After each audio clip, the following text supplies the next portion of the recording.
We are live. This is We're Sunday live. morning. This is a Sunday mindset session. I'm Luke Moroney. Tony Meredith is on here as well.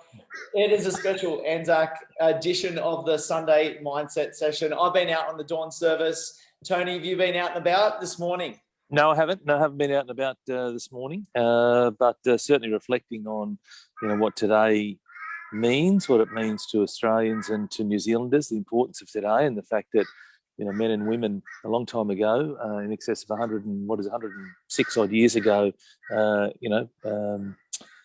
fought for our freedoms, and that was the start. And then it's obviously continued, right through to all the servicemen and women of today who, continue to fight for the freedoms, the life that we live. And when you look around the world, we're incredibly lucky. I know we call it the lucky country. I think a lot of times we take that for granted, but it's days like today. If you do take it for granted, days like today, you should just stop and take stock and realise that this truly is a very lucky, country that we live in. We are extremely lucky, Tony. And it actually made me think this morning when I was out doing run number 1215 or whatever it is. Oh my gosh! 15 today, it made me think about how do we actually individually think and feel about Anzac Day? What are our own perceptions? What are our own feelings around it? Like I haven't been touched as much as a lot of people in terms of either serving themselves or having family members or friends actually serve in the armed forces, the Navy, and whatever areas of in terms of defence forces. And I just think we're all going to handle this in different ways, and it was actually well said this morning by the MC in the North Bondi RSL about that different perception that we are going to have about Anzac Day and about the traditions that it runs. It's going to touch people, some people really hard, and others, living this vicariously through some of the stories and some of the words that are being said as well, Tony. So I think it's a big reflection that we all have.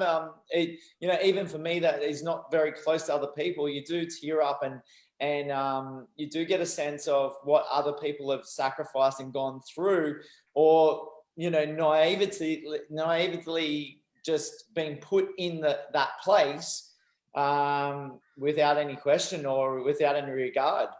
Yeah, they had this concern when the last of the Anzac diggers died a long time ago now. But they had the concern that will the Anzac tradition die off now that there's no more real live Anzacs? And the answer is, well, no.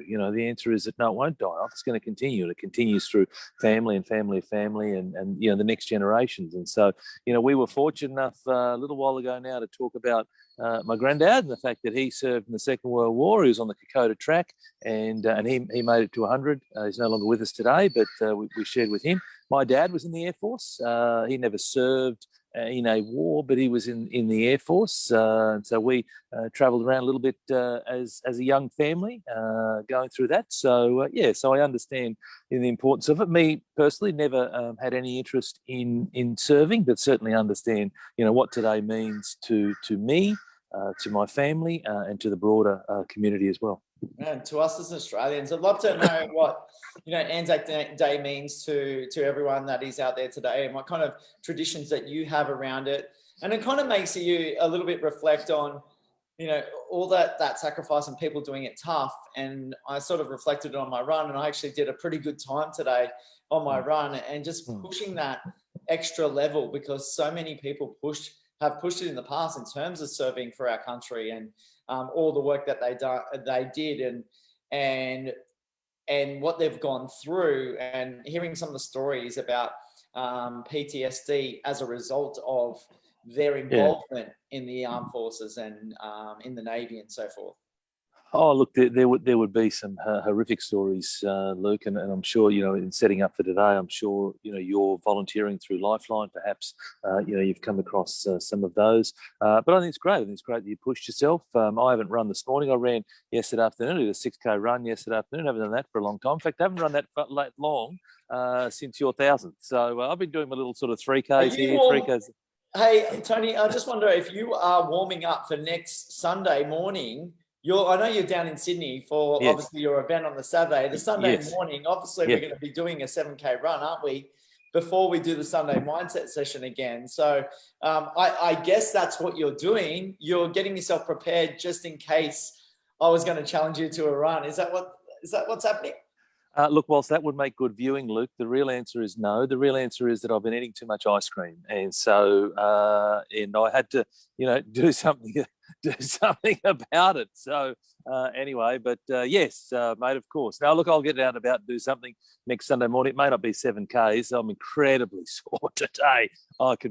In fact, I was thinking about just sitting down and doing this, but nonetheless, I'll stand. So look, I'll certainly get out and about and do something. But it's a good reminder, mate, that I'll be in Sydney, and in fact, you and I are going to be together over at Bondi next Sunday morning. So for those Sydney siders who see Luke and I regularly, who want to come and say hello, have a cup of coffee with us or an orange juice or whatever, then I'm going to be in town. Haven't been down on the plane actually since. In fact, the last time I was on the plane was the start of 2020, which was down when I had my other event, pre-COVID. So it's been, almost 18 months since I've been on a plane. So looking forward to coming down to see. How about this story from Sean? My grandfather was in the med unit in World War II, got tuberculosis, but still lived to 97 with only one lung. Yeah, absolutely. It's amazing, wow. Right? Yeah. Oh, look, they're plenty of great stories like that, of the resilience, of the determination, etc. And so that's a terrific story, Sean. And I'm sure there's plenty of others out there with the grit and the determination. And look, that's an opportunity for us to take on board some of those lessons, because we have it pretty easy today. Like, really, generally speaking, we have it pretty easy. And if you think about even the most recent, challenge being COVID, generally speaking, I appreciate that WA's in a snap lockdown, but generally speaking, we are performing incredibly well comparatively to the world. I mean, I heard the other day that India had something like 300,000 cases in a day. Oh my gosh! We are doing. We're lucky to have one. We get one, and we have to go into lockdown, right? So we're very, very fortunate. But I do believe that a lot of us tend to take all that for granted, and I take it for granted a lot of the time as well. And so it's days like today that, if you do take things for granted, it's days like today to just stop, reflect, and actually appreciate what we have around us and the freedoms that we have, the relative safety that we have, the prosperity that we have. Yeah, and Tony, I guess the first point that I bring up today is about honouring traditions. Yep. And you said about the whole thing, that idea about, when the last Anzac died, that we weren't going to continue on with the traditions. They were a little bit worried about what was going to happen. Yep. But that's just continued on and on. It's gone from strength to strength to strength. Yeah. And, I guess we want to think about what we are doing each and every day, or, at these points in time when these traditions do come up and rise, whether it's, something that is close to you. Are you someone that honors traditions, or are people like changing and evolving and creating, I guess, new ideas and thoughts and maybe even new traditions? Yeah, look, I probably don't honour the traditions enough. I didn't get up and go into Anzac Square this morning. I didn't do that, but certainly woke up and reflected. I've sat on the couch and reflected as I had my first coffee for the day, and just thought about, what it means. But do I do that often? No, I don't. I'd be lying if I said I did. And so it's an opportunity for me, as I said, to use these sorts of days to remind me of just, how lucky we truly do have it. And as I said, I believe that a lot of the young folk coming through just don't realise how lucky we truly have it when, we whinge and whine over such, small, superficial things. We're very fortunate. We're very fortunate. About it, Tony, like we grew up in a day and age right now that we haven't had a world war. There's no World War One, there's no World War Two, there's no even Vietnam War that goes on. There's minor battles around the world that are happening, but all in all, things are pretty bloody good. And that's what we reflect on, whether it's our issues really minuscule in terms of the bigger picture of what's going on. And we are concerned, and we do get caught up in these little minor things. But when we come to a day like Anzac Day, and it's like, man, we are so lucky. Yeah, And, absolutely. you know, thinking about and determining this for yourself each and every day, geez, you know, what would we be like then in terms of having that reflection on a constant basis? When things do get a little bit tough, there's always someone that's done it so much tougher than us. Yeah, and so whilst I don't do things from a traditional point of view, what I do every day is I focus on gratitude. That's one of my secret weapons, if you like. It's something that absolutely grounds me and makes me appreciate all the wonderful things that I do have. And every morning I focus on three things.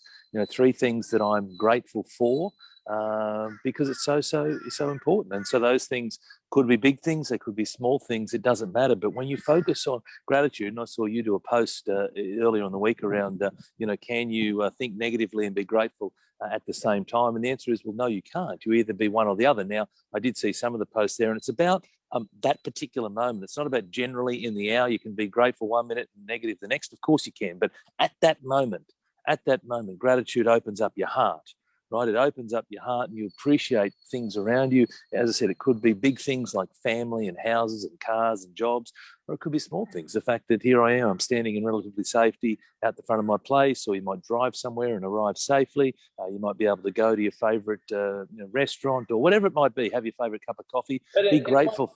It might be that smile, that hug, that, Correct. that gratitude from someone else, or the gratefulness or the compliment.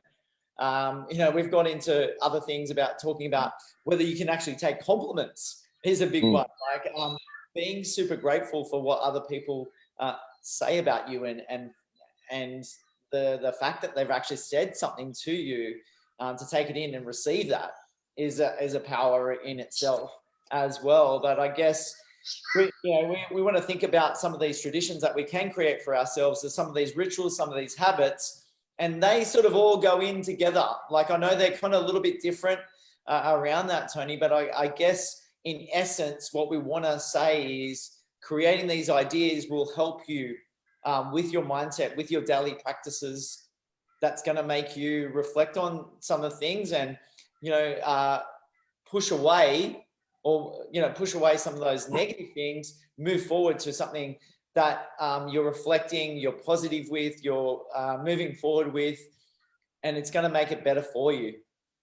Yeah, well, to me, I sum all this up in the law of attraction. And for me, my interpretation of the law of attraction, some people may be listening in and think, oh my gosh, what a whole lot of crap. And others might be going, yeah, no, I get it.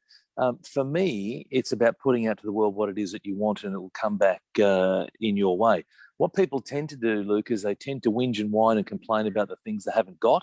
I wish I was further down the road. I wish I had more properties. I wish comparison to other people. I wish I had more money. I wish I had a better job. Blah, blah, blah, all these sort of negative things.